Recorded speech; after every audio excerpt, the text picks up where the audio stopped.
एक कुआं दफन है और इस एक कुएं के दो नाम बीर अरीस और बीर खातिम, और इसी कुएं के पानी से मस्जिद कुबा की बुनियाद रखी गई थी।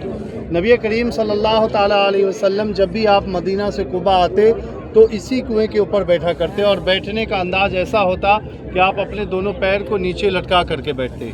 जब आप पैर नीचे लटका करके बैठते तो ये कुएं का पानी ऊपर जोश में आता और नबी करीम सल्लल्लाहु ताला अलैहि वसल्लम के तलवे को बोसा देता। सुभान इसी जगह पे नबी करीम सल्लल्लाहु ताला अलैहि वसल्लम ने हज़रत अबू बकर सिद्दीक़ रज़ी अल्लाह ताला अन्हु, हज़रत उमर बिन ख़त्ताब रज़ी अल्लाह ताला अन्हु और हज़रत उस्मान गनी रज़ी अल्लाह ताला अन्हु को जन्नत की बशारत दी।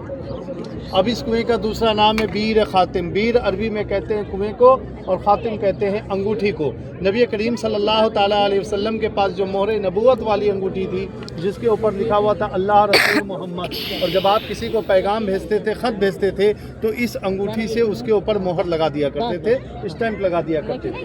वो अंगूठी नबी करीम सल्लल्लाहु ताला अलैहि वसल्लम के बाद पहुंची हज़रत अबू बकर सिद्दीक़ रज़ी अल्लाह ताला अन्हु के पास, उसके बाद दूसरे खलीफा हज़रत उमर फ़ारूक आज़म रज़ी अल्लाह ताला अन्हु के पास, जब तीसरे खलीफा हज़रत उस्मान गनी रज़ी अल्लाह ताला अन्हु के पास पहुंची तो उनकी दौरे खिलाफत के 6 या 7 साल हो चुके थे और आप इसी कुएं के ऊपर आकर के बैठे हुए थे और उस पल को याद करते थे कि जब नबी करीम के साथ वो बैठा करते थे। उस अंगूठी को निकाल के प्यार से देखते, चूमते, आंखों से लगाते, देखते देखते वो अंगूठी आपके हाथ से फिसल करके इस कुएं में गिर गई। फिर आपने उस अंगूठी को तलाश करने की बहुत कोशिश की लेकिन वो अंगूठी आपको नहीं मिली, इसलिए बाद में इस कुएं को अंगूठी वाला कुआं कहा जाने लगा, यानी बीर खातिम। और ये नबी करीम सल्लल्लाहु ताला अलैहि वसल्लम की पेशनगोई थी कि जब ये अंगूठी गायब हो जाएगी, गुम हो जाएगी, वहाँ से फितना और फसाद का दौर शुरू हो जाएगा। समझ रहे?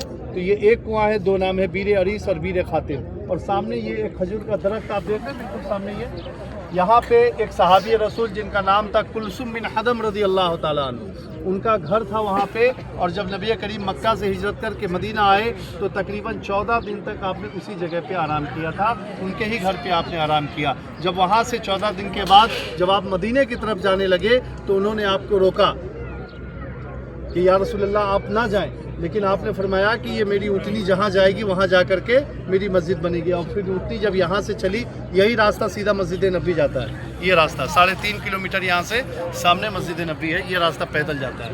समझ रहे हैं? तो वो ऊँटनी यहाँ से चली गई और जहाँ पे मस्जिद नबी है वहाँ पे जाके बैठी। लेकिन जब नबी करीम यहाँ से गए, आप तो गए लेकिन आपकी खुशबू यहाँ से नहीं गई, इसलिए बाद में इस घर को खुशबू वाला घर भी कहा जाता था।